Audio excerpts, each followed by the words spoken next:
নমস্কার, কেমন আছেন সবাই? আমার চ্যানেলের তরফ থেকে সকলকে জানাই অনেক অনেক ভালোবাসা।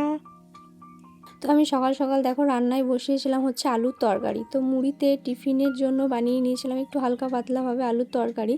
যা গরম পড়েছে তাই হালকা পাতলায় বানিয়ে নিয়েছিলাম। তো আজকে ছিল বুদ্ধ পূর্ণিমা প্লাস ধরম পুজো। তো আজকের দিনটা খুবই শুভ দিন। তো এদিকে দেখো তোমাদের দাদা ফলের বাজার করে এনে রেখে দিয়েছে। তো আমি এটা একটু গণ্ডি দিয়ে রেখেছিলাম, না হলে পিঁপড়ের খুবই উৎপাত আমার বাড়িতে। তো তারপর দেখো এদিকে পুজোর বাসনগুলো সমস্তটাই ধুয়ে পুছে রেডি করে নিয়েছি। ঠাকুরের সমস্ত পুজো জোগাড়ও করে নিয়েছি, শুধু ঠাকুরমশাইয়ের আসার অপেক্ষায়। তো বন্ধুরা, লক্ষ্মীর চৌকিটা আমি আর্ট করে নিয়েছি। কেমন হয়েছে ড্রয়িংটা কমেন্টে জানাবে। আর এদিকে দেখো ঠাকুরমশাই চলে এসেছিলেন, পুজোতে বসেও পড়েছে। তো আমার পুজো হয়ে যাওয়ার পর দেখো এদিকে মা আমাদের সিন্নিটা গুলে দিচ্ছিল।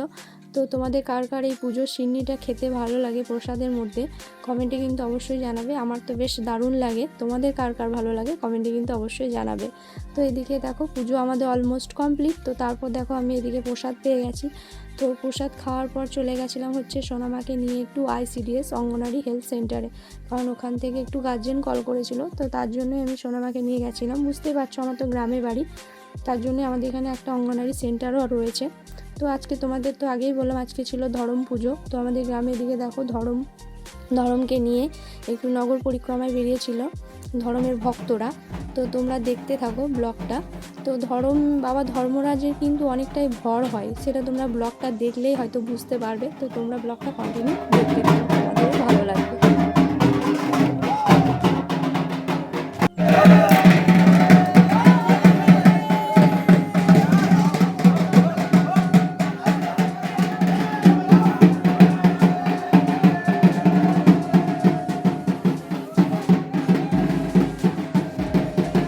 তো তোমরা ব্লগটা দেখে বুঝতেই পারছো বাবা ধর্মরাজের কী পরিমাণের ভর হয়। তো এখানে দেখো একটা ছোট্ট বাচ্চার কী পরিমাণের ভর হয়েছে। তো সবটাই তোমাদের সঙ্গে শেয়ার করছি বন্ধুরা। কমেন্টে জানাবে তোমাদের আমার এই ব্লগগুলো দেখতে কেমন লাগছে, আমাদের গ্রাম্য পরিবেশের ব্লগ। আশা করি তোমাদের গ্রাম্য পরিবেশের ব্লগ নিশ্চয়ই তোমাদের মন ছুঁয়ে যাবে। আর মন ছুঁয়ে গেলে তো জানোই কী করতে হয়, একটা লাইক করে দিও এবং সাবস্ক্রাইব করে নিও আমার চ্যানেলটা, তাহলে আরও এরকম নিত্য নতুন ব্লগ তোমাদের সঙ্গে আমি শেয়ার করব। তো তারপর দেখো পুজো টুজো হয়ে যাওয়ার পর এদিকে আমি টিফিন করতে বসে পড়েছি। তো টিফিন করে নেওয়ার পর আজকে তোমরা তো জানোই পূর্ণিমা করলে দুপুরে ভাত খেতে নেই। তো তার জন্য একটু আটার লুচি বানিয়ে নিয়েছিলাম। তো এদিকে আমি আটার লুচিগুলো একটু বেলে দিচ্ছিলাম, আর এদিকে মা একটু ভেজে নিচ্ছিল। তো লুচিগুলো কত সুন্দর ফুলেছে দেখো বন্ধুরা। তো লুচিগুলো খেতেও খুবই সুন্দর হয়েছিল। তো এদিকে আমি লুচি টিফিন করে নেওয়ার পর চলে যাব হচ্ছে ধর্মরাজ মন্দিরে ধর্মরাজ পুজো দেখতে। তো তোমাদেরও সঙ্গে নেব। তো আজকের ব্লগটা আর বেশি বাড়াবো না, তাহলে অনেকটাই বড় হয়ে যাবে। তো তোমরা ব্লগটা কন্টিনিউ দেখতে থাকো, তোমাদের সঙ্গে আমি সমস্তটাই শেয়ার করব কিভাবে বাবা ধর্মরাজের পুজো হয় আমাদের গ্রামে। তো দেখা হচ্ছে পরবর্তী ব্লগে বাবা ধর্মরাজের পুজো অনুষ্ঠান তোমাদের সঙ্গে আমি সমস্তটাই শেয়ার করব। তো তার জন্য তোমরা আমার চ্যানেলটা সাবস্ক্রাইব করে নাও পরবর্তী ব্লগের জন্য।